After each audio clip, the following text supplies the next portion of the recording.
السلام علیکم ورحمۃ اللہ وبرکاتہ۔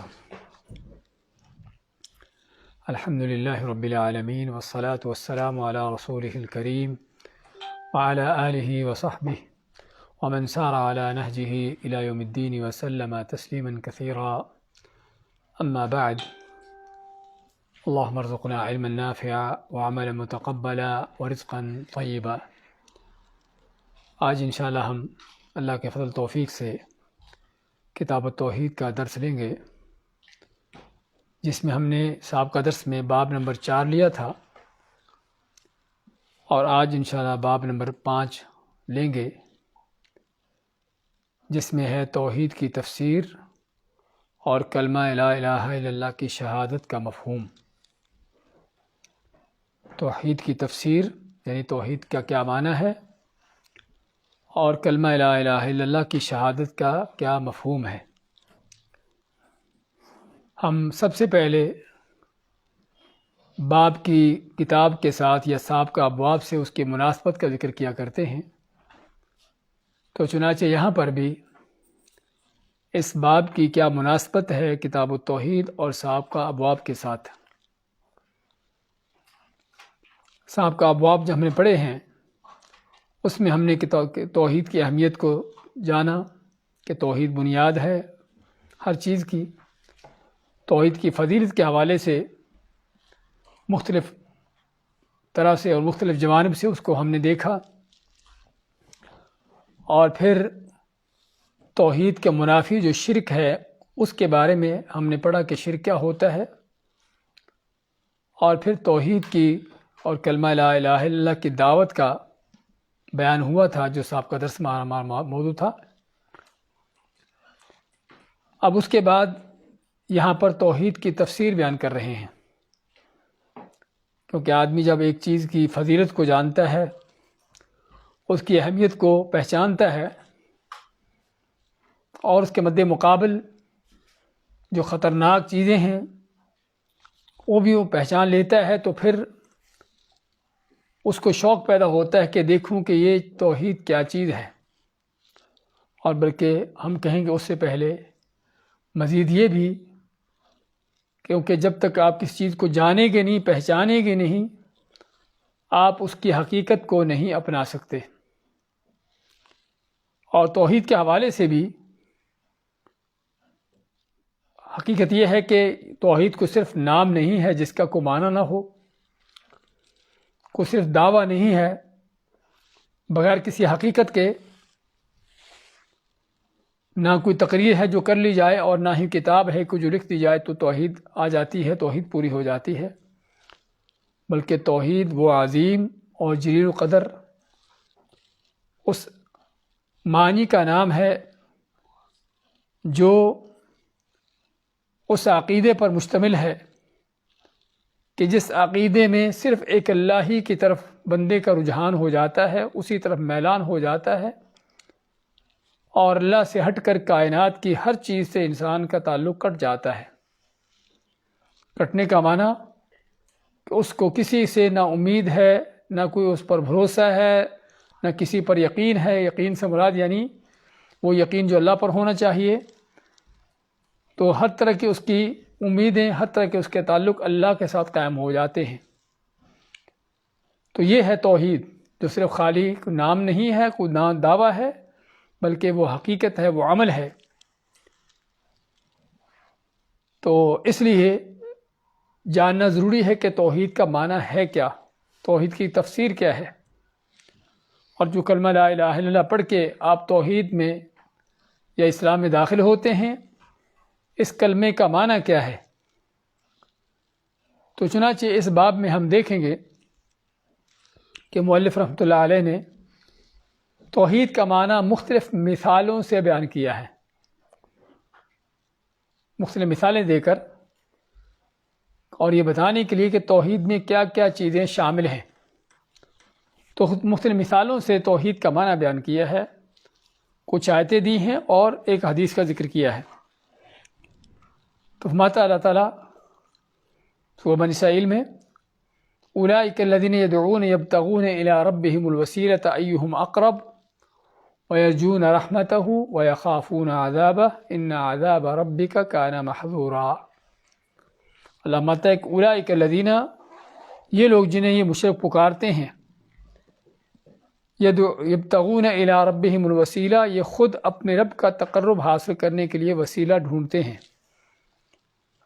ایہم اقرب، کہ کون اس کے زیادہ قریب تر ہے، وَيَرْجُونَ رَحْمَتَهُ، اور اللہ کی رحمت کی امید رکھتے ہیں، وَيَخَافُونَ عَذَابَهُ، اور اس کے عذاب سے ڈرتے ہیں، إِنَّ عَذَابَ رَبِّكَ كَانَ مَحْذُورًا، بے شک تیرے رب کا عذاب جو ہے وہ ہے ہی ایسا جس سے ڈرا جائے، وہ ڈرنے والی چیز ہے۔ اب اس آیت میں ہم دیکھیں گے کہ توحید کو کس انداز سے بیان کیا ہے، کہ توحید کا کون سا معنی اس میں لایا گیا ہے۔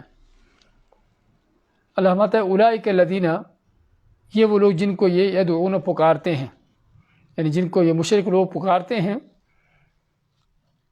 جن کو اپنے مشکل کشا حاجت روا سمجھ کر، جن کو اللہ کے چہیتے بندے سمجھ کر، جن کو یہ مشرک لوگ پکارتے ہیں، یہ تو خود جن کو پکارا جا رہا ہے وہ خود جو ہیں اپنے رب کی طرف تقرب حاصل کرنے کا وسیلہ ڈھونڈتے ہیں، اور اللہ کی رحمت کی امید رکھتے ہیں، اور اللہ کے عذاب سے ڈرتے ہیں۔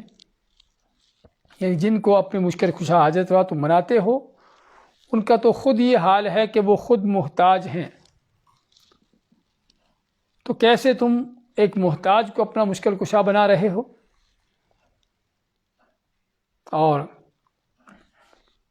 اس آیت میں توحید کو جس چیز سے بیان کیا گیا ہے وہ کیا ہے کہ جب بندہ اپنے اور رب کے درمیان کسی ذات کو اور بندوں کو ڈال دیتا ہے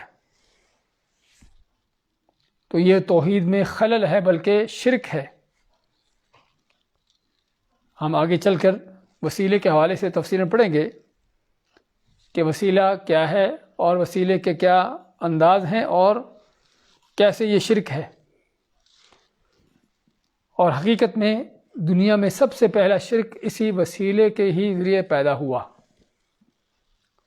عبداللہ بن عباس رضی اللہ تعالیٰ عنہ قوم نوح کے بارے میں بیان فرماتے ہیں کہ قوم نوح کے جب نیک لوگ فوت ہوئے تو شیطان پیچھے رہنے والوں کے پاس آیا کہ دیکھو اللہ کا فلاں فلاں بندہ تمہارے درمیان تھا، اب وہ دنیا سے جا چکا، اب تم کیسے اس کی طرح عبادت کرو جس طرح وہ کرتا تھا۔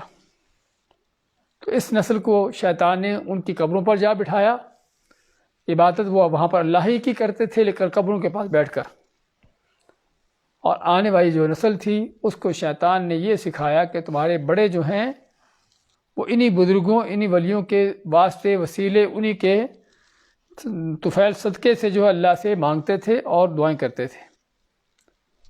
تو یہ ہے سب سے پہلا شیطان کا ہتھ کنڈا شرک کو پھیلانے کا۔ وہ کس طرح سے؟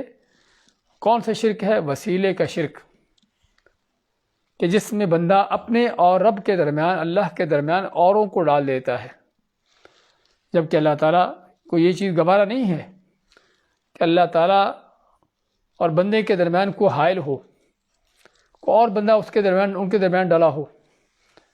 اللہ تعالیٰ کو یہ چیز ناگوار ہے۔ اللہ تعالیٰ چاہتا ہے کہ خود بندے اس کو پکاریں۔ وَإِذَا سَأَلَكَ عِبَادِي عَنِّي فَإِنِّي قَرِيبٌ أُجِيبُ دَعْوَةَ الدَّاعِ إِذَا دَعَانِ، کہ جب میرے بندے میرے بارے میں پوچھیں تو ان کو بتا دو کہ میں ان کے بہت قریب ہوں۔ أُجِيبُ دَعْوَةَ الدَّاعِ إِذَا دَعَانِ، جب بھی کوئی دعا کرنے والا دعا کرتا ہے تو اللہ مانتا ہے کہ میں اس کی دعا کو قبول کرتا ہوں۔ تو اس کا معنی کیا ہوا کہ اللہ تعالیٰ نہیں چاہتا کہ اللہ اور بندوں کے درمیان اوروں کو ڈالا جائے، بلکہ اللہ چاہتا ہے کہ جو تم کو مانگنا ہے، جو تمہارا معاملہ ہے، براہ راست اللہ تک پہنچاؤ، اللہ کے سامنے پیش کرو، اور جتنا تم سے بندے سن سکتے ہیں، جتنی بات تمہاری بندے قبول کر سکتے ہوں، کہیں اس سے بڑھ کر اللہ تعالیٰ قبول کرتا ہے، اور اللہ تعالیٰ سنتا ہے اور ساتھ دیتا ہے۔ تو اس آیت میں جس چیز کا ذکر ہوا ہے وہ کیا ہے کہ مشرک لوگ، جاہل لوگ ہر زمانے میں ہی اللہ کو چھوڑ کر اللہ کے بندوں کو پکارتے ہیں، ان سے فریادیں کرتے ہیں، ان سے مانگتے ہیں، اللہ کے بندوں سے اپنے تعلق جوڑتے ہیں۔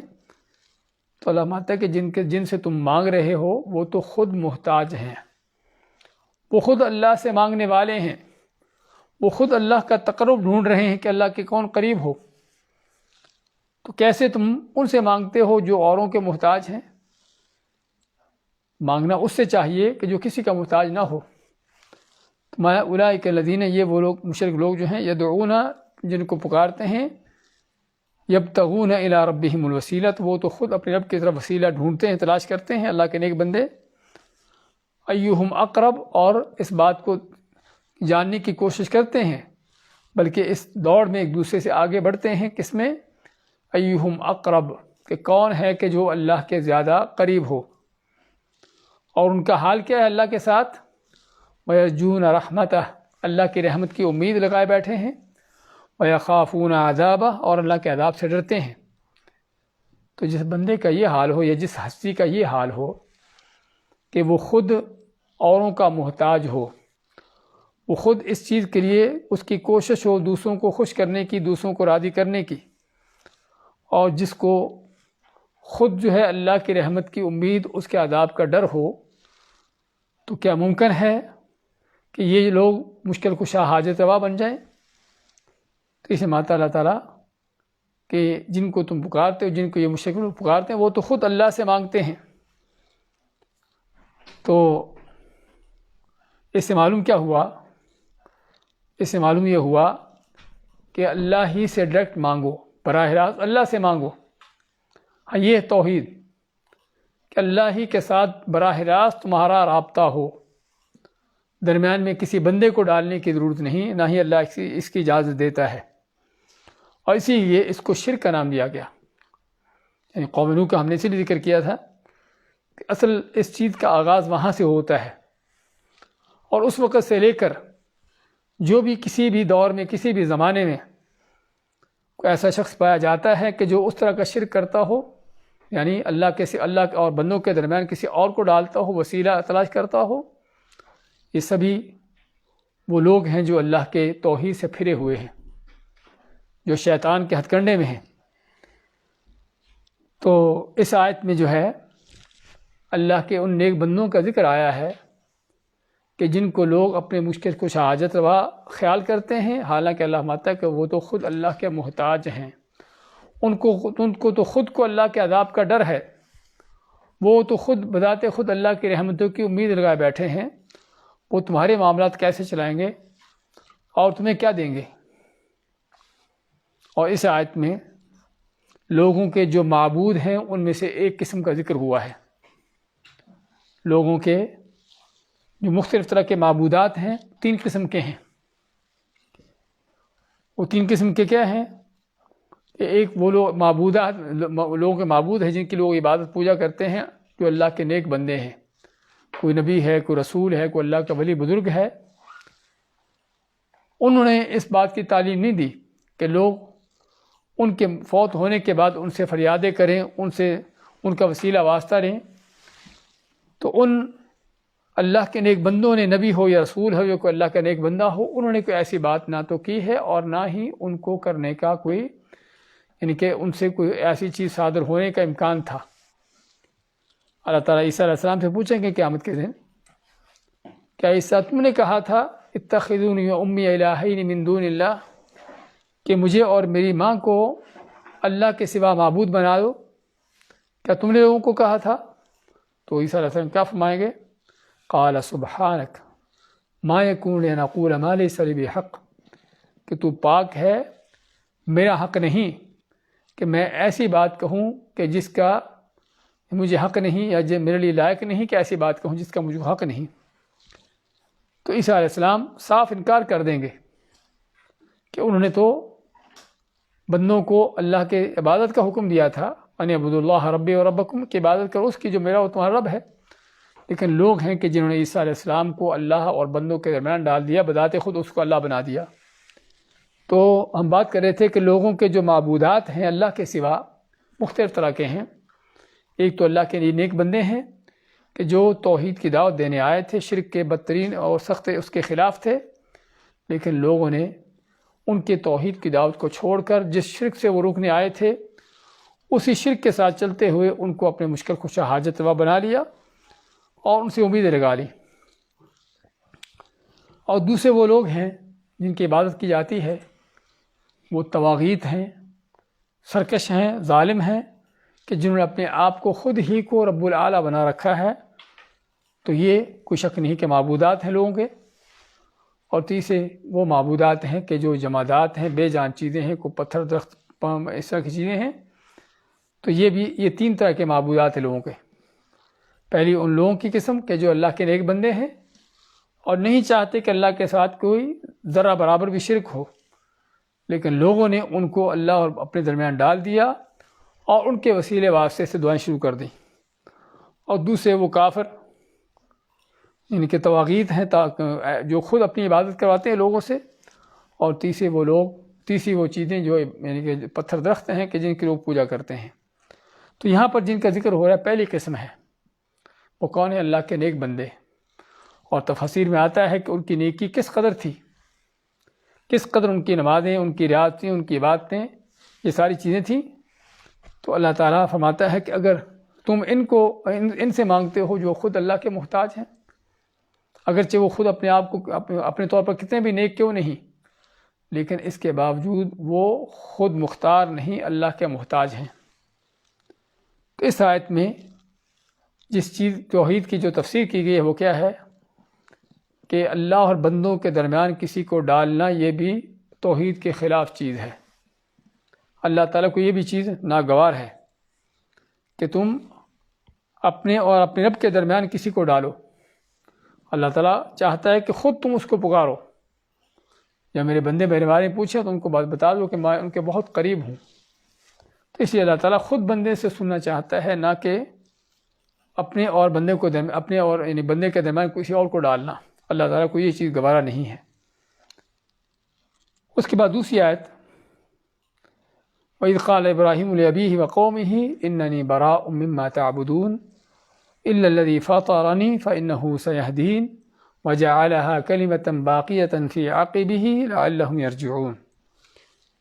یہاں پر اللہ تعالیٰ ابراہیم علیہ السلام کی مثال دیتا ہے جو توحید کے امام ہیں، اور ابراہیم علیہ السلام کے حوالے سے ان آیتوں کا ذکر کیا کہ جس میں انہوں نے ایک اللہ پر ایمان کا اعلان کیا تھا اور اللہ کے سوا اوروں سے بری اور لا تعلق ہونے کا اعلان کیا تھا. تو ماتا رہتا اذ قال ابراہیم لابی و قومی، یاد کرو کہ جب کہا ابراہیم علیہ السلام نے اپنے باپ اور قوم سے اننی براء مما تعبدون، کہ بے شک میں بری ہوں اس سے جو جس کی تم عبادت کرتے ہو.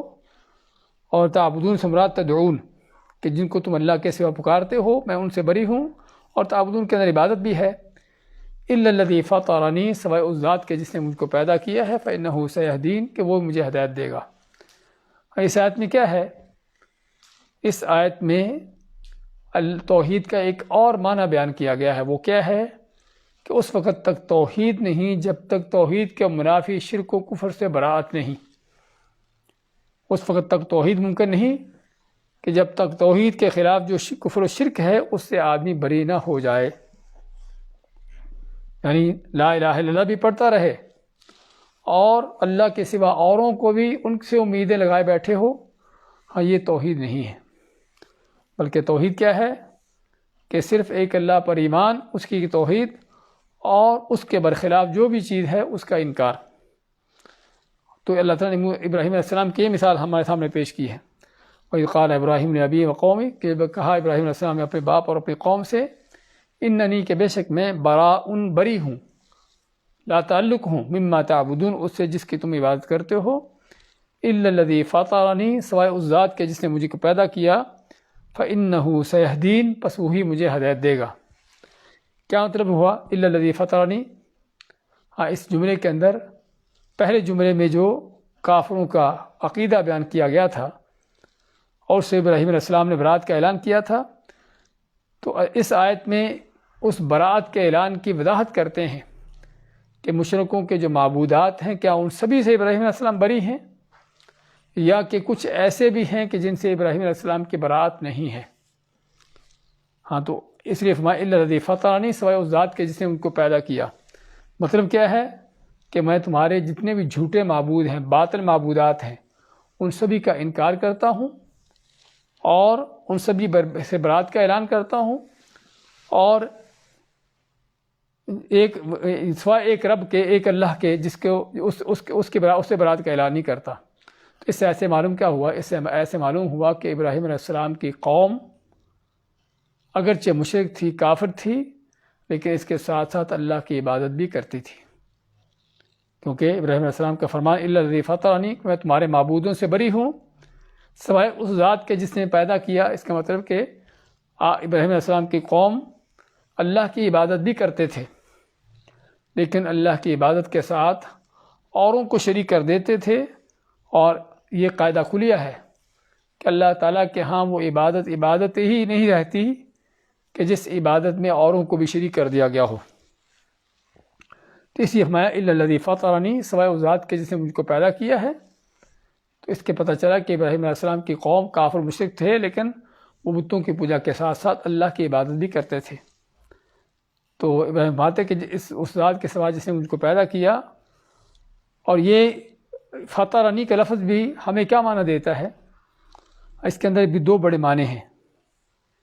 ایک تو یہ معنی ہے کہ وہ اکیلا ہے، کہ جو پیدا کرنے والا ہے اس کے ساتھ کوئی دوسرا نہیں ہے۔ تو اگر وہ اکیلا ہی پیدا کرتا ہے تو پھر اس اکیلے ہی کی عبادت بھی ہونا چاہیے۔ ہاں، فطرنی کے اندر کہ اللہ تعالیٰ کے سوا کوئی دوسرا نہیں کہ جو پیدا کرتا ہو، اللہ ہی پیدا کرتا ہے، اور اگر اللہ پیدا کرتا ہے تو پھر اللہ ہی عبادت کا حقدار بھی ہے کہ اسی کی عبادت کی جائے۔ اور دوسرا اس کے اندر معنی کیا ہے فطرنی کے اندر؟ کہ جو بتوں کی پوجا کرنے والے ہیں ان کے عقیدے کا بطلان، اس کا رد۔ اور رد کیا ہے؟ کہ کیسے تم ان کی عبادت کرتے ہو جنہوں نے تم کو پیدا نہیں کیا۔ پیدا تم کو جہانوں کے رب نے کیا ہے، اور عبادت تم اوروں کی کر رہے ہو۔ تمہارا کہ میں تمہارے معبودوں سے بری ہوں، تمہاری شرک سے بری ہوں، الا الذی فطرنی، سوائے اس ذات کے جس نے مجھ کو پیدا کیا ہے، فإنہ سیہدین، پس وہی ضرور ہدایت دے گا، رستے دکھائے گا، رہنمائی کرے گا۔ وجعلھا کلمۃ باقیۃ فی عقبہ لعلھم یرجعون۔ اور یہ ابراہیم علیہ السلام کی بات صرف ان کی ذات کی حد تک نہیں، فرمایا اللہ تعالیٰ نے کہ ابراہیم علیہ السلام نے یہ کلمہ، یہ بات جو ہے اپنی نسل میں چلا دی۔ چلانے کا معنی کہ ہر جو فوت ہونے والا پیچھے والوں کو وصیت کر کے جا رہا ہے کہ ابراہیم علیہ السلام کا عقیدہ توحید کیا تھا، تم بھی اسی عقیدے پر رہنا۔ تو یہ کلمہ باقیہ ہے کہ جو ابراہیم علیہ السلام کے بعد صدیوں تک بلکہ ہزاروں سال تک جاری رہا، اور ہر وہ شخص جو ابراہیم علیہ السلام کے صحیح معنوں میں اتباع کرنے والا تھا، وہ جو ہے ابراہیم علیہ السلام کے اسی عقیدے پر قائم رہا، اور نہ کہ صرف عام بلکہ اللہ نے ابراہیم علیہ السلام کی اسی نسل میں سے نبوت کا، رسالت کا سلسلہ چلا دیا۔ تو یہ ہے دوسرا توحید کا ایک بیان کرنے کا انداز۔ وہ کیا ہے کہ اس وقت تک توحید نہیں جب تک توحید کے مخالفوں کی، دشمنوں سے، ان سے براءت، ان سے جو ہے لا تعلقی نہیں۔ اگر توحید کا بھی اعلان کرتے ہیں، توحید کی باتیں بھی کرتے ہیں، اور اللہ کے دشمنوں کے ساتھ بھی دوستیاں چل رہی ہیں، تو ایسی توحید اللہ کے ہاں قابل قبول نہیں، اس کا کوئی فائدہ نہیں۔ اس لیے ضروری ہے کہ اللہ تعالیٰ کی عبادت کے ساتھ ساتھ، اللہ کے اوپر ایمان کے ساتھ ساتھ، اللہ کے سوا اوروں کا انکار کیا جائے۔ توحید کا یہ دوسرا معنی۔ توحید کا تیسرا معنی جو بیان کیا ہے اگلی آیت میں، اتخذوا احبارهم ورهبانهم اربابا من دون اللہ، کہ ان یہود و نصارہ نے، کیونکہ پچھلی آیت میں یہودیوں و عیسائیوں کا ذکر ہے، تو میں ان یہود و نصارہ نے اتخذوا احبارهم، بنا لیا اپنے علماء کو، اور رہبانہم، اور اپنے درویشوں کو، اربابا من دون اللہ، اللہ کے سوا رب بنا لیا۔ کہ ان یہود و نصارہ نے، عیسائیوں یہودیوں نے کیا کیا کہ اپنے علماء کو، اپنے درویشوں کو اللہ کے سوا رب بنا لیا۔ آپ صلی اللہ علیہ وسلم یہ آیت پڑھ رہے تھے، اور ادھر سے حاتم طائی کا بیٹا عدی ابن حاتم وہ آپ کے پاس پہنچتا ہے۔ تو آپ سے جب یہ آیت سنتا ہے کہ یہود و نصارہ نے اپنے علماء درویشوں کو اللہ کے مقابلے میں رب بنایا ہے، تو عدی پوچھتے ہیں آپ صلی اللہ علیہ وسلم سے کہ اللہ کے نبی صلی اللہ علیہ وسلم، ہم نے تو کب اپنے علماء کی ان کی کبھی عبادت نہیں کی تھی، ان کو کبھی سجدہ نہیں کیا تھا، تو اللہ تعالیٰ کیسے فرما رہا ہے کہ انہوں نے اپنے علماء اور درویشوں کو رب بنا دیا؟ رب کیسے بنایا؟ اس پر جو ہے آپ سے فرماتے ہیں کہ جب وہ تمہارے علماء کوئی چیز حلال کرتے تھے اللہ کے حکم کے خلاف، تم اس کو حلال سمجھتے تھے، اور جب وہ اللہ کے حکم کے خلاف کس چیز کو حرام قرار دیتے تھے تم اس کو حرام سمجھتے تھے۔ فَتِلْكَ عِبَادَتُهُمْ، یہی ان کی عبادت ہے۔ تو نہ سمجھا جائے کہ عبادت کے لیے ضروری ہے کہ آدمی کسی کو سجدہ کرے گا تبھی عبادت ہوگی، بلکہ اس آیت میں اس بات کا بیان ہے کہ اللہ کے حکم کے خلاف کسی کی بات سننا اور ماننا، یہ بھی کیا ہے؟ یہ بھی شرک ہے، یہ بھی توحید کے منافی ہے، یہ بھی توحید کے خلاف ہے، اور یہ وہ جرم یا یہ وہ ہتھ کنڈا شیطان کا جو ہمارے آج عام ہے۔ یعنی بہت سے وہ لوگ ہیں جو قرآن کے عالم ہیں، قرآن کے حافظ ہیں، قرآن کو جاننے والے ہیں، اس کے معنی کو بھی جانتے ہیں اور ایک طرح سے دین کی طرف منسوب ہیں، لیکن کیا ہے کہ حلال و حرام میں، شریعت سازی میں اپنے آپ کو اختیار دیا ہوا ہے یا اوروں کو حق دیا ہوا ہے۔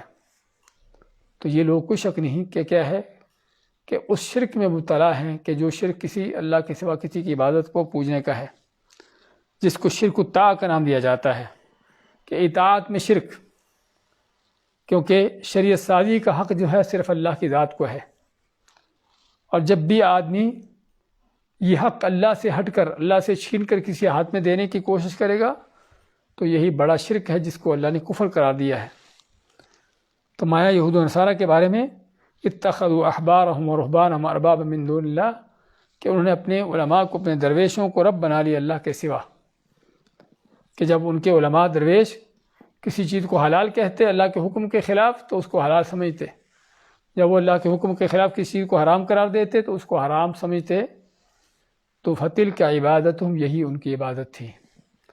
اور توحید کے یہ معنی اگر دیکھا جائے تو ہمارے ہاں کس قدر اس میں شرک پایا جاتا ہے کہ جہاں پر اپنے بڑوں کو، چاہے اس کو کوئی بھی انعام دیں، ان کو جو ہے حلال و حرام کے، شریعت سازی کے احکام جاری کرنے کے اختیارات دیے ہوئے ہیں کہ وہ جس چیز کو چاہیں حلال کریں، جس کو حرام کریں، جو چیز واجب فرض کر دیں، تو ان کو اختیار دیا ہوا ہے۔ تو حقیقت میں یہ شرک ہے، اللہ کی اطاعت میں شرک۔ اس طرح آگے ایک اور مثال آ رہی ہے، وہ کیا ہے کہ محبت میں، کہ صرف اللہ تعالیٰ کی ہی محبت دل میں ہو، کسی اور کی دل میں محبت لانا جائز نہیں ہے۔ تو اس کے حوالے سے ہم کہیں گے محبت کی ایک قسم یہ ہے کہ جس میں کسی کی تعظیم کرتے ہوئے، اس کی ہیبت کے، اس کے پیش نظر جو ہے کسی کی، یعنی کہ کسی سے محبت کی جاتی ہے، اس سے محبت کی جاتی ہے، اس کی تعظیم کرتے ہوئے، اس سے ہیبت اور اس سے خوف، یعنی ڈر خوف رکھتے ہوئے، تو یہ محبت جو ہے وہ صرف اللہ کی ذات کے لیے ہے۔ اس طرح کی محبت کسی اور سے کرنا کیا ہے؟ یہ شرک ہے، تھوڑی ہو یا زیادہ ہو۔ ہاں، دوسری محبت کی وہ قسم ہے کہ جس میں اللہ کی وجہ سے، اللہ کی ذات کی وجہ سے یا اللہ کی خاطر کسی سے محبت کی جاتی ہے، اللہ کی خاطر کسی سے محبت کی جاتی ہے، تو یہ کوئی شک نہیں کہ یہ اسلام کے مضبوط ترین، اعلیٰ ترین درجوں میں سے ہے، کیونکہ یہاں پر محبت کسی کے ساتھ کیوں ہے، کس وجہ سے ہے؟ اللہ کی محبت کی وجہ سے۔ اور تیسری محبت کی وہ قسم کہ جس میں وہ فطری محبت ہے، وہ فطری محبت جو اللہ نے بندوں کے اندر رکھی ہے، کہ باپ بیٹے سے محبت کرتا ہے اور بھائی بھائی سے کرتا ہے، فرض کرو اس طرح سے، تو یہ فطری محبت ہے جو طبعی محبت ہے۔ اور یہ کیا جائز ہے یا ناجائز ہے؟ ہاں، یہ ہم کہیں گے کہ جائز ہے، کہ جب تک جو ہے اللہ کی محبت کے اوپر غالب نہیں آ جاتی، لیکن جب یہ محبت جو فطری محبت ہے اللہ کی محبت پر غالب آ جائے تو پھر یہ ناجائز ہو جاتی ہے، بلکہ شرک کے زمرے میں آ جاتی ہے۔ اللہ کی محبت پر غالب آنے کا معنی کیا ہے؟ کہ جب آدمی اولاد کی یا جس سے محبت ہے اس کی بات تو قبول کر لے، لیکن اللہ کا حکم چھوڑ دے، جس سے محبت ہے اس کے ساتھ چل دے اور اللہ تعالیٰ کا دین چھوڑ دے، اللہ تعالیٰ کا حکم اس کو نظر انداز کر دے، ہاں تو یہ وہ محبت کہ جو ناجائز ہوگی۔ لیکن اگر محبت ہے کسی چیز سے، طبی طور پر محبت بھی ہونی چاہیے، اور اس کے ساتھ ساتھ اللہ تعالیٰ سے محبت بھی ہے، اور اللہ تعالیٰ کی محبت غالب ہے، اور جس مخلوق کی محبت اس کے نیچے پیچھے ہے، تو یہ چیز جائز ہے۔ اور تیسری محبت کی قسم کہ جس میں اللہ کے ساتھ اوروں سے محبت کی جاتی ہے، اور ان محبت کا وہی انداز جو اللہ سے ہونا چاہیے، ہاں یہ ہے وہ محبت جو شرک کی محبت ہے۔ اور اس میں کیا ہے، بعض اوقات اللہ کی محبت زیادہ ہوتی ہے، اوروں کی محبت کم ہے، ہاں یہ بھی ناجائز ہے، کیونکہ یہ محبت جو تعظیم اور کسی کی ہیبت کی بنیاد پر ہو، صرف اللہ کا حق ہے۔ تو چنانچہ اگر یہ محبت جو ہے اللہ تعالیٰ سے زیادہ اور دوسروں سے کم ہے تو تب بھی ناجائز ہے، کیونکہ یہ محبت صرف اللہ کا حق ہے۔ اور بعض اوقات یہ محبت جتنی اللہ کی ہے اتنی ہی اوروں سے ہے تو تب بھی ناجائز ہے، اور بعض اوقات اوروں ہی سے محبت ہے، اللہ سے نہیں ہے، تو یہ بھی چیز ناجائز ہے۔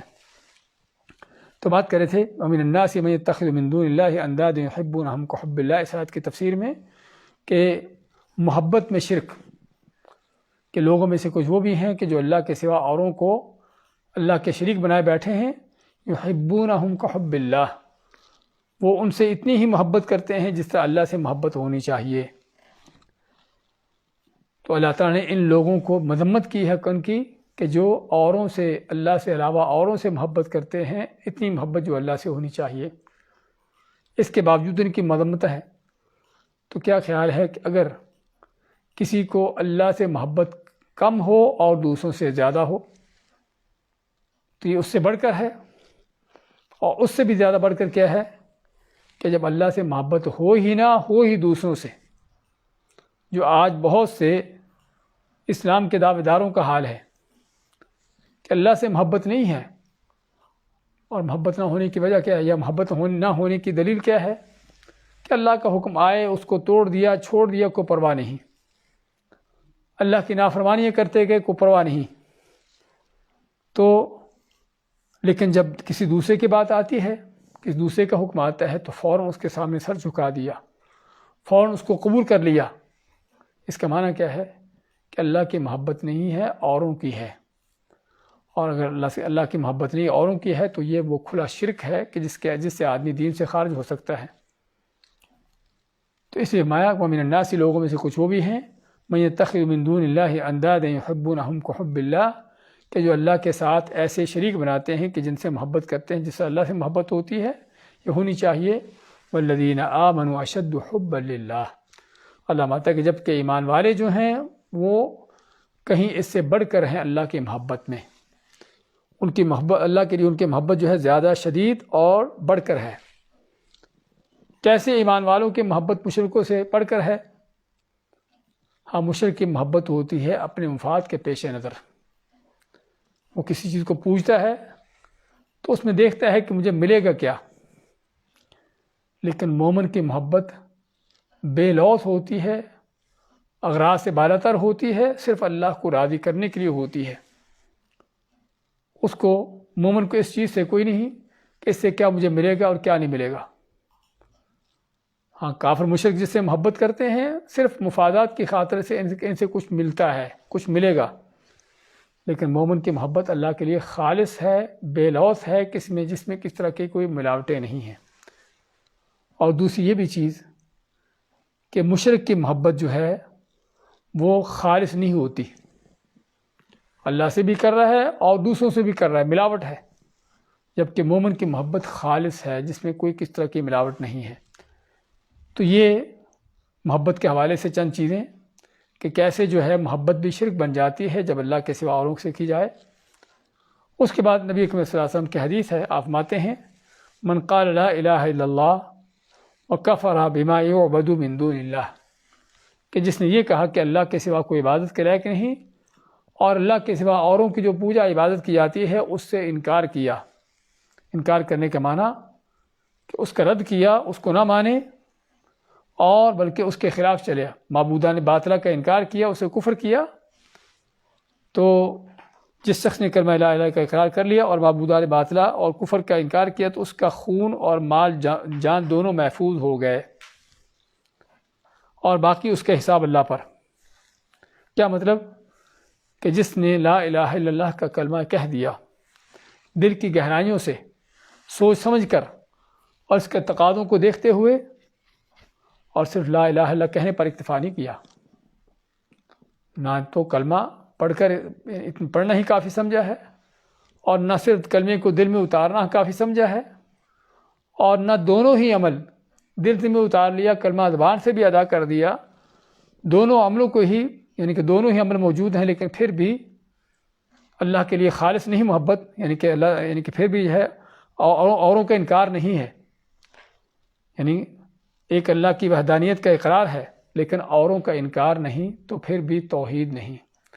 توحید اس وقت تک نہیں ہوگی کہ جب تک اللہ تعالیٰ کی توحید کے اقرار کے ساتھ ساتھ اوروں کا انکار نہ ہو، کیونکہ اللہ کی توحید کے اقرار کے ساتھ ساتھ اوروں کا اقرار، ان کا انکار نہ ہونا، ان کا اقرار کیا ہے؟ یہ شرک ہے، کہ جس شرک کے بارے میں اللہ فرماتا ہے الذین آمنوا ولم یلبسوا ایمانہم بظلم، کہ وہ لوگ جو ایمان لائے اور اپنے ایمان میں کوئی شرک کی ملاوٹ نہ کی، اولئک لہم الامن، یہ وہ لوگ ہیں کہ جو امن و امان میں ہیں۔ اس کا مطلب کیا ہوا؟ کہ جس تو ایمان میں شرک کی ملاوٹ ہے ان کے لیے امن و امان نہیں ہے، وہ ہدایت یافتہ نہیں ہے۔ تو اس لیے فرمایا وَكَفَرَ مَا يُعْبَدُ مِن دُونِ اللَّهِ، کہ کفر کیا اس سے جو اللہ کے سوا جس کی عبادت ہوتی ہے۔ اس بات کی دلیل ہے کہ صرف خالی لا الہ الا اللہ زبان سے کہہ دینا کافی نہیں ہے، جب تک لا الہ الا اللہ کے ساتھ اوروں کا انکار نہ ہو، اور یہی بلکہ لا الہ الا اللہ کا معنی بھی یہی ہے، لیکن توحید کا معنی یہاں پر بیان کرنے کا مقصد یہ ہے کہ تاکہ توحید کی سمجھ آئے۔ آج بہت سے لوگوں کا حال کیا ہے کہ توحید کا دعویٰ ہے، لا الہ الا اللہ کا دعویٰ ہے، لیکن اس دعوے کے باوجود نہ اس کو سمجھا ہے کہ ہم لا الہ الا اللہ کہہ کر کیا پڑھ رہے ہیں، کس بات کا دعویٰ کر رہے ہیں، اور اس لیے لا الہ کہنے کے باوجود بھی طرح طرح کے شرک ہیں، اللہ کے ساتھ اوروں کو شریک کرنے کے معاملات ہیں، اور معبودان باطلہ سے تعلق ہیں۔ تو وجہ اس کی کیا ہے؟ وجہ اس کی یہی ہے کہ توحید کو سمجھا ہی نہیں کہ توحید ہوتی کیا ہے۔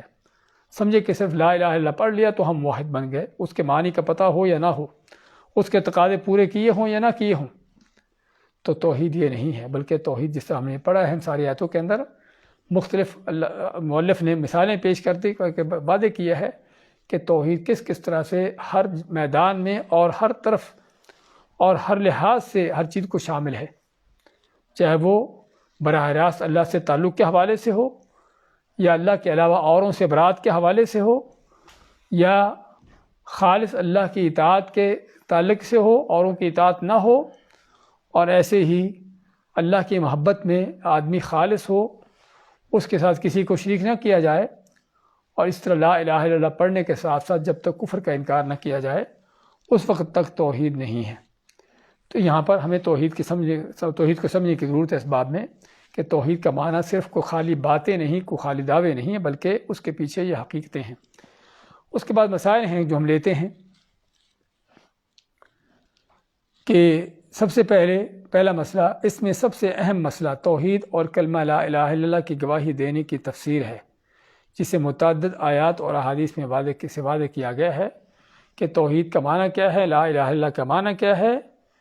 ہاں، اس کا معنی کہ ایک اللہ کی عبادت کا اقرار اور دوسروں کا انکار، ایک اللہ سے محبت، اور یہ محبت جو اللہ سے ہونی چاہیے کسی اور کے لیے نہ ہو، صرف ایک اللہ کی اطاعت، سچی خالص اطاعت، اور اللہ کے حکم کے خلاف کسی اور کی اطاعت نہ ہو۔ ہاں، اللہ کے سوا اوروں کا انکار، ان سے برات کا اعلان، تو یہ سارے وہ توحید کے انداز ہیں جس میں بیان ہوئے ہیں۔ مثلا نمبر 2 میں ان میں سے ایک سورۃ بنی اسرائیل کی آیت نمبر 57 ہے کہ جس میں ان مشرکین کی تردید ہے کہ جو صلحاء اور بزرگان کو پکارتے ہیں۔ اس آیت میں صاف بیان کیا گیا ہے کہ یہی شرک اکبر ہے۔ ہاں، آیت جو ہم نے پڑھی ہے والذین اولئک یدعون یبتغون الی ربہم الوسیلۃ، اس آیت میں اللہ نے ان بزرگوں ہستیوں کا بیان کیا ہے کہ جن سے لوگ امیدیں رکھتے ہیں جن کو وہ لوگ پکارتے ہیں، تو اللہ ماتا کہ ان کو کیسے تم پکارتے ہو، یہ تو خود اللہ کے محتاج ہیں۔ تو پتہ چلا کہ ان کو پکارنا کیا ہے، یہی وسیلے کا شرک ہے، یہی شرک اکبر ہے۔ اور تیسرا مسئلہ، اس باب میں دلائل توحید بیان کرتے ہوئے ایک دلیل سورۃ براءہ توبہ کی آیت 31 بھی ہے کہ جس میں اللہ تعالیٰ نے واضح طور پر فرمایا کہ اہل کتاب نے اللہ تعالیٰ کے ساتھ ساتھ اپنے علماء اور بزرگوں کو بھی رب بنا رکھا تھا۔ رب بنانے کا معنی کہ اللہ کے علاوہ ان کا بھی حکم مانتے، ان کی بھی اطاعت کرتے، بلکہ اللہ کے حکم کے خلاف ان کی بات مانتے۔ جس چیز کو اللہ نے حلال کیا ہوتا ان کے بڑے اس کو حرام کہتے تو اس کو حرام سمجھ لیتے، اور جس چیز کو اللہ نے حرام کیا ہوتا ان کے بڑے اس کو حلال کہتے تو اس کو حلال سمجھ لیتے۔ تو اللہ ماتے کہ یہ بھی کیا ہے، توحید کے خلاف چیز ہے، یہ بھی شرک کا انداز ہے، اور ایسا کرنے والا بھی توحید پر نہیں ہے۔ اور اسی طرح اس کے بعد مسئلہ ہے کہ ابراہیم علیہ السلام کے اس بات کا بھی تذکرہ ہے کہ جو انہوں نے کفار سے کہی اننی براء مما تعبدون الا الذی فطرنی، کہ ابراہیم علیہ السلام کو قوم کو کہنا کہ میں تم سے بری ہوں جس کی تم عبادت کرتے ہو، سوائے اس ذات کے جس نے مجھے پیدا کیا۔ تو اللہ تعالیٰ جو پیدا کرنے والا ہے، اس کا مطلب کیا ہوا کہ ابراہیم علیہ السلام کی قوم اللہ کی عبادت بھی کرتی تھی، یعنی کہ اللہ کو مانتے نہیں تھے۔ آج کے بہت سے شرک پھیلانے والے کو قرآن کریم کے میں جو کسی ایمان والے کے بارے میں شرک کی بات آتی ہے تو کیا کہتے ہیں؟ وہ کہتے ہیں کہ یہ وہ شرک تھا جو بتوں کا شرک ہے۔ تو یعنی کہ کسی کا جب شرک کی بات آتی ہے کہتے ہیں کہ یہ وہ شرک ہے جو بتوں کا شرک ہے، کہ جب کہ ایک مسلمان اگر اللہ کے سوا کسی کو پکارتا ہے تو یہ بت نہیں، یہ تو کوئی اللہ کے بندہ ہے، اللہ کی ہستی ہے، اس کو پکارنا شرک نہیں۔ حالانکہ ابراہیم علیہ السلام نے فرمایا کہ میں اس ذات سے بری ہوں، یعنی تمہارے معبودوں سے بری ہوں، لیکن اس ذات سے نہیں جس نے پیدا کیا۔ اس کا مطلب کہ ابراہیم علیہ السلام کی قوم اللہ کی عبادت بھی کرتی تھی اور بتوں کی عبادت بھی کرتی تھی۔ تو ابراہیم علیہ السلام بتوں سے برات کا اعلان کیا لیکن اللہ سے برات کا اعلان نہیں کیا۔ اور اسی طرح ابراہیم علیہ السلام کا اس کلمے کو، اس چیز کو اپنی نسل میں جاری کر دینا، جو اس بات کی دلیل ہے کہ انسان کو چاہیے کہ کلمہ توحید کو خود بھی سیکھے، خود بھی جانے، اس پر عمل پیرا ہو، اور اپنی اولادوں کو بھی اور اپنی آنے والی نسلوں کو بھی اس بات کی وصیت کر کے جائے۔ پانچواں مسئلہ، ایک دلیل سورہ بقرہ کی آیت کہ جس میں اللہ تعالیٰ نے فرمایا وما ہم بخارجین من النار، وہ جہنم کی آگ سے نکلنے والے نہیں، اور ان کے متعلق فرمایا کہ وہ اپنے بنائے ہوئے معبودوں اللہ کے شریکوں سے یوں محبت کرتے جیسے محبت اللہ سے کی جانی چاہیے۔ یہ واضح فرمایا کہ اللہ تعالیٰ سے بھی شدید محبت رکھتے ہیں، لیکن ان کی یہ محبت انہیں اسلام میں داخل نہ کر سکی۔ یعنی یہاں پر کیا ہے، اللہ نے فرمایا کہ لوگوں میں سے کچھ وہ بھی ہیں کہ جو اللہ کے سوا اوروں سے محبت کرتے ہیں جس سے اللہ سے محبت ہوتی ہے۔ اللہ نے ان کی بھی ملامت کی اور ان کو مشرک قرار دیا۔ تو چاہیے جائے کہ ایسا شخص ہو کہ جو صرف اللہ سے ہی، اللہ اوروں سے محبت کرتا ہو، اللہ سے محبت نہ کرتا ہو، یا اوروں کی محبت اس کے دل میں زیادہ ہو، اللہ کی کم ہو، تو یہ حقیقت میں اس سے بڑھ کر ہے۔ اور آج اکثر لوگوں کا یہی حال ہے کہ ان کے دل میں اللہ کی محبت ہونا تو دور کی بات، اللہ پر ایمان بھی یا اللہ پر یقین توکل بھی نہیں ہے۔ اگر کوئی محبت ہے، کوئی ڈر خوف ہے، کوئی تعلق واسطہ ہے تو اللہ سے ہٹ کر اوروں سے ہے۔ اور اسی لیے ان لوگوں کو اس کی دلیل کیا ہے، اس کی ایک مثال کیا پیش کر سکتے ہیں کہ اگر ان لوگوں کو کہا جائے کہ اللہ کی قسم کھاؤ، جھوٹی قسم، فوراً کھانے کے لیے تیار ہو جائیں گے۔ اس لیے کہ ان کو اللہ تعالیٰ کی کوئی پرواہ نہیں، نہ کوئی محبت ہے کہ نہ کوئی ڈر خوف ہے۔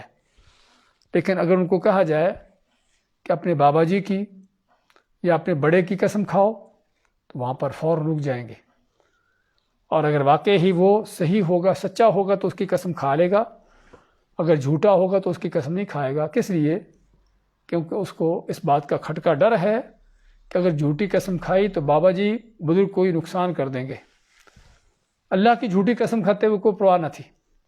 اس کا معنی کیا ہوا کہ لوگوں کے دل میں اگر کسی کا ڈر خوف ہے تو اللہ کے سوا اوروں کا ہے، اگر کسی کی محبت ہے تو اللہ کے سوا اوروں کی ہے۔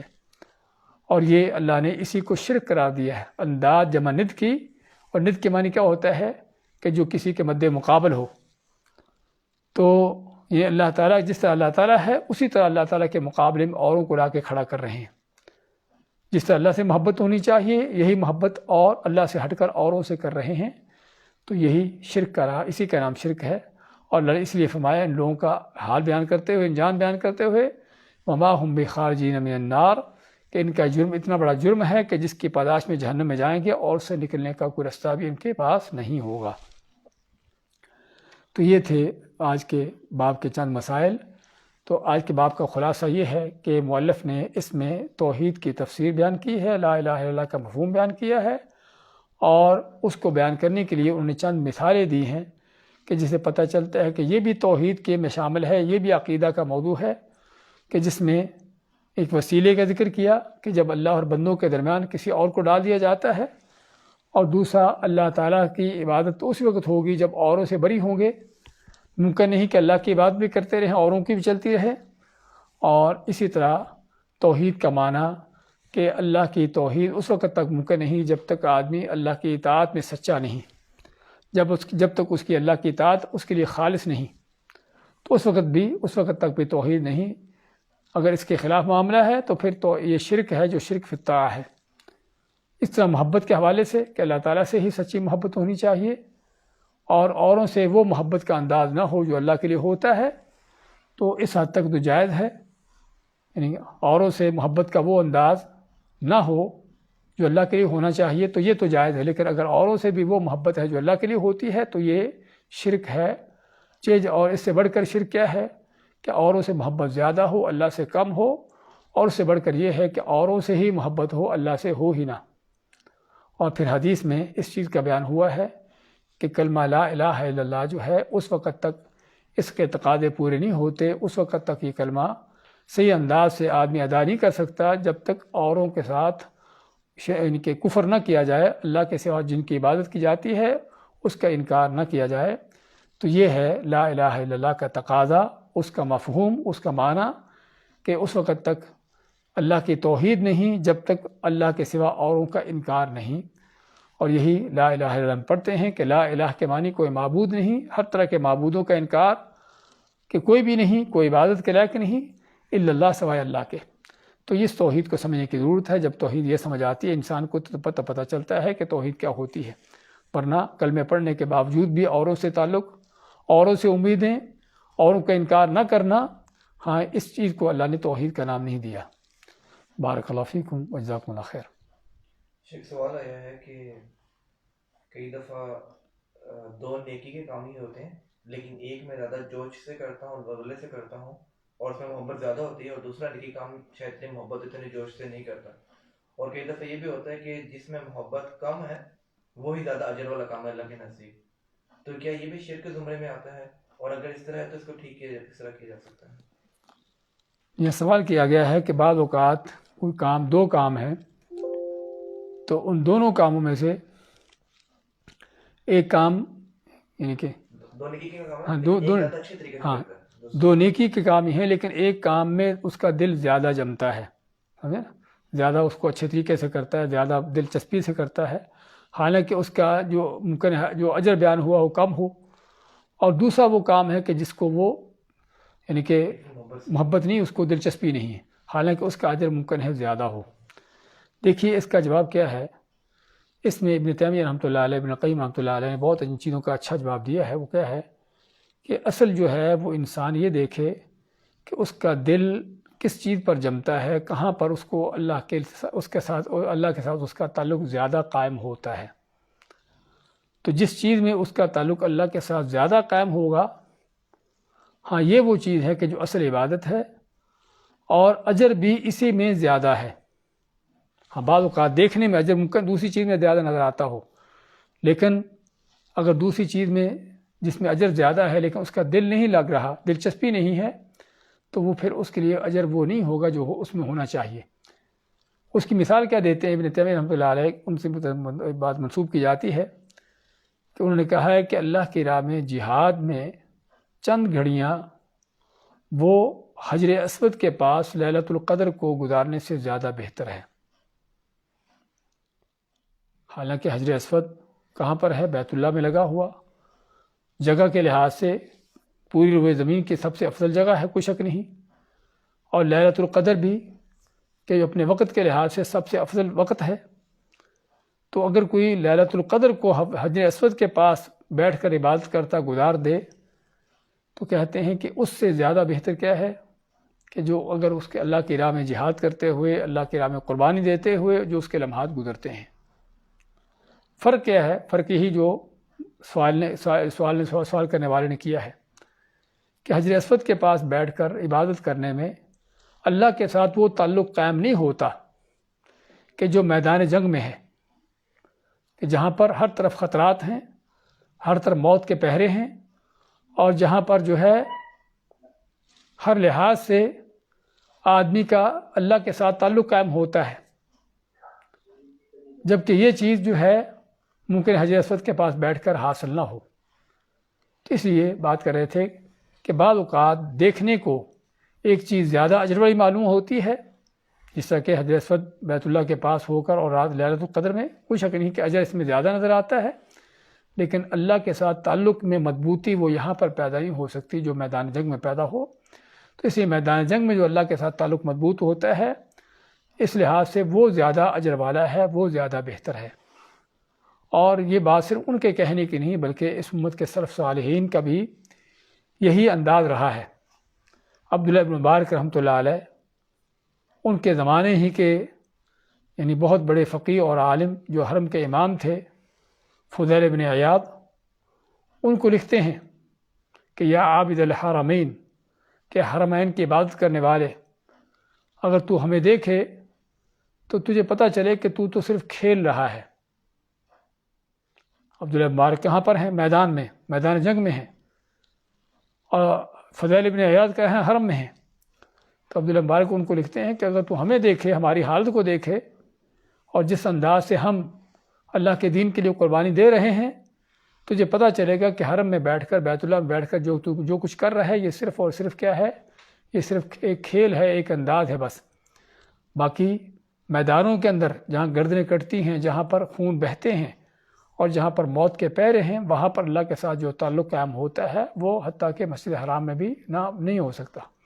تو اس لیے آدمی کو اس چیز پر زیادہ توجہ دینی چاہیے کہ جس میں اس کا تعلق اللہ کے ساتھ زیادہ مضبوط ہو۔ ہاں، زوم پہ اگر کسی کا سوال ہے تو کر سکتے ہیں۔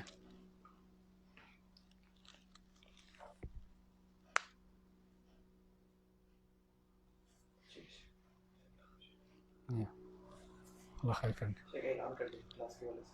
یہ کلاس کے حوالے سے آپ کو میسیج بھی کیا گیا ہے اور پہلے بھی شاید بتایا گیا تھا کہ ہماری جو یعنی کہ فقہ العبادات کی جنازے کے مسائل کی کلاس ہوتی تھی، جنازے کے چاہے کو مسائل مکمل ہو چکے ہیں۔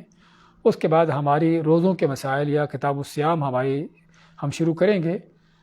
تو ابھی کتاب الصیام سیکنڈ لیول کی بھی اور دورۃ الدعات کی بھی جو تھرڈ لیول ہے، دونوں کی ہم انشاءاللہ بدھ کے روز اس کا آغاز کریں گے۔ تو اس لیے تمام ساتھی سیکنڈ لیول کے ساتھی جو ہیں وہ انشاءاللہ بدھ کے روز کلاس میں آئیے۔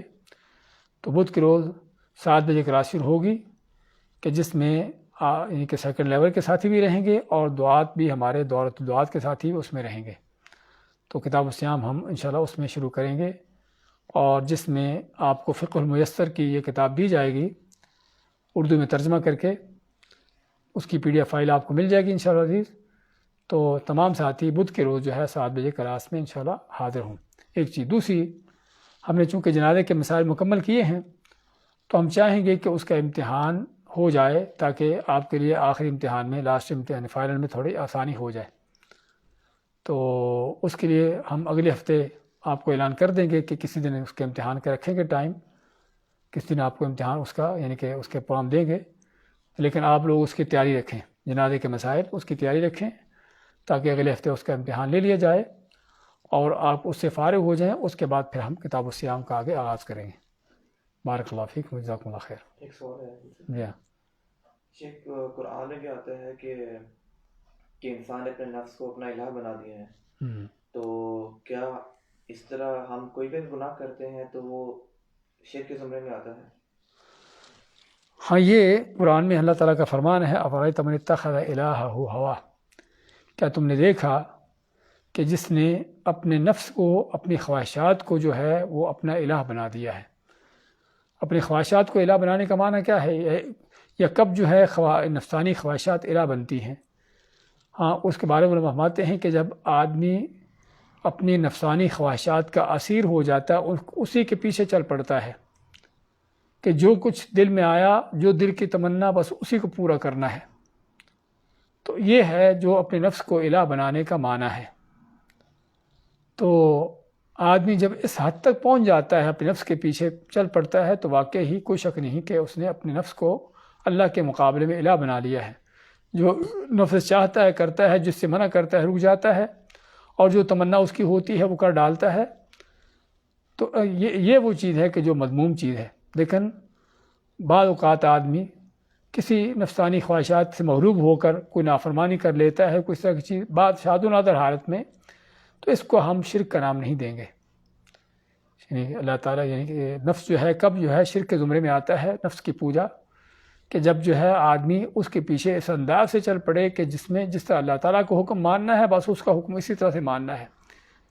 جو نفس نے کہہ دیا، جو دل میں آ گیا، جو تمنا پیدا ہوگی، اس کو پوری کرنا ہے، وہ صحیح ہو، غلط ہو، سچ ہو، جھوٹ ہو، اس کو پورا کرنا ہے۔ تو جب انسان اس انداز سے اپنے نفس کے پیچھے چل پڑتا ہے، تو یہ ہے جو اس کی نفس کی پوجا، نفس کا پجاری ہے، جو ایک طرح کا شرک ہے۔ لیکن ویسے تو ہر ایک سے غلطی ہے، نافرمانی ہوتی ہے، اور دل جو چاہتا ہے، دل کی تمناؤں کے پیچھے ہر کوئی چلتا ہے۔